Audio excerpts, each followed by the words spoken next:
Republican Senator Tom Cotton, member of the Senate Armed Services Committee. Sir, good morning to you. Thank you for your time. I just want you to know right now that our Fox producer, Chad Pergram, is telling us in the House side, the vaccine mandate will be stripped out of the House defense bill, and we'll get a little more information about later today. What is your reaction on all this, Senator?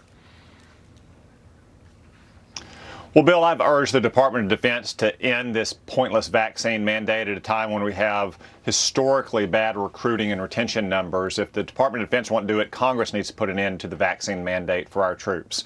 But the real inside story here is what Chuck Schumer and Nancy Pelosi are doing to try to hold this defense bill hostage. We pass it every year. We've passed it every year for 60 years. It's vital for our national security and for our troops. They want to add on all kinds of extraneous non-defense measures like a payoff for liberal media companies to form a cartel to work with big tech that'll hurt center-right media outlets, or allowing marijuana distributors to engage in the banking system, or paying off Joe Manchin for his vote for their trillion-dollar spending bill this summer. None of these have anything to do with our troops. And if the Democrats insist on adding these extraneous measures to the defense bill, Republican senators should filibuster it. And frankly, House Republicans whose votes are necessary to pass it in the House should not vote for it either until the Democrats back down and pass a defense bill that is actually focused on our national security and supporting our troops. A little more detail on this. We're told the bill will not reinstate service members who were discharged or had benefits slashed due to the refusal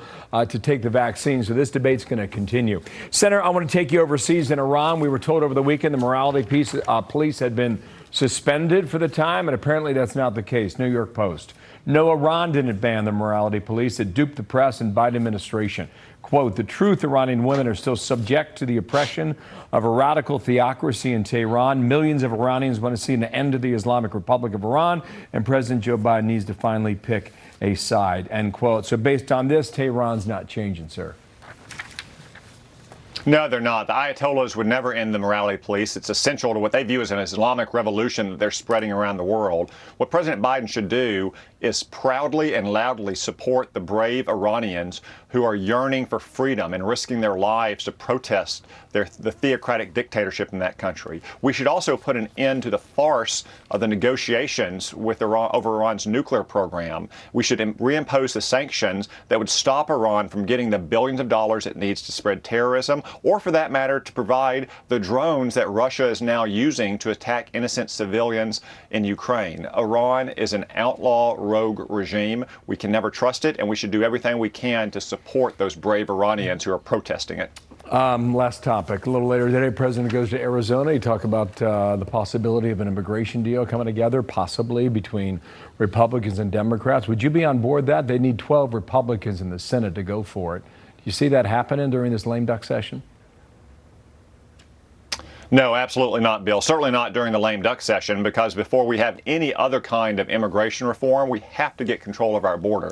You hear a lot of talk about so-called dreamers and how we need to give them some kind of legal status. Well, right now, Joe Biden is creating hundreds of thousands of more so-called dreamers every month. What we have to do is secure our border, prevent this historic flood of illegal aliens coming to our country before we address any other issues in our immigration system. You don't know if he's got a dozen votes, do you, on behalf of Republicans, or no?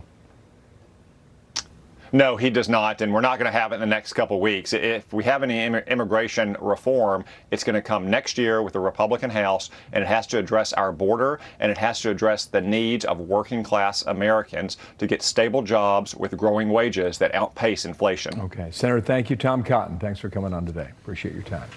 Here's Dana.